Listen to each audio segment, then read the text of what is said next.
Ndërsa shqiptarët përballen me varfëri, me taksa gjithnjë më të larta dhe një kosto jetese që rritet çdo ditë, kryeministri Edi Rama vijon të ekspozojë punët e tij artistike në galeritë më prestigjioze të botës, në ekspozita personale në Gjermani, Itali, Francë, Greqi, Portugali, Shtetet e Bashkuara, Turqi, Kinë dhe vende të tjera.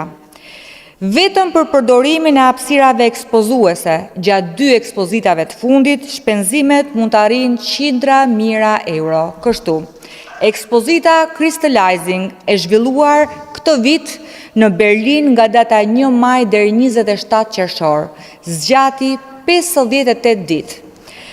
Po ashtu, ekspozita personale në Paris nga 8 qershori deri 26 korrik, zgjati 49 ditë.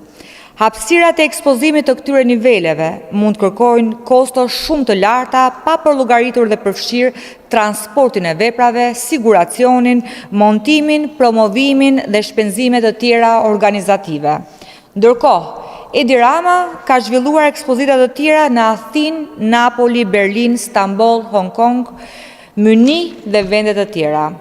Në këto kushte, Partia Demokratike dhe opinioni publik kërkojnë transparencë për: a janë deklaruar në mënyrë të detajuar pranë institucioneve përgjegjëse të gjitha të dhënat nëse këto ekspozita janë kryer me shpenzime personale nga vetë Edi Rama, nga galeritë pritse, nga sponsor privat apo subjekte të tjera, kush dhe sa janë paguar për të mbuluar kostot e transportit ndërkombëtar të veprave, sigurimin, montimin, promovimin dhe organizimin e secilës nga këto ekspozita.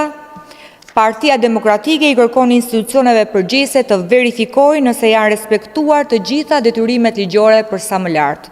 Transparenca nuk është çështje preference, por detyrim kushtetues dhe ligjor. Askush, përfshirë kryeministrin e Shqipërisë, nuk mund të qëndrojë mbi ligjin.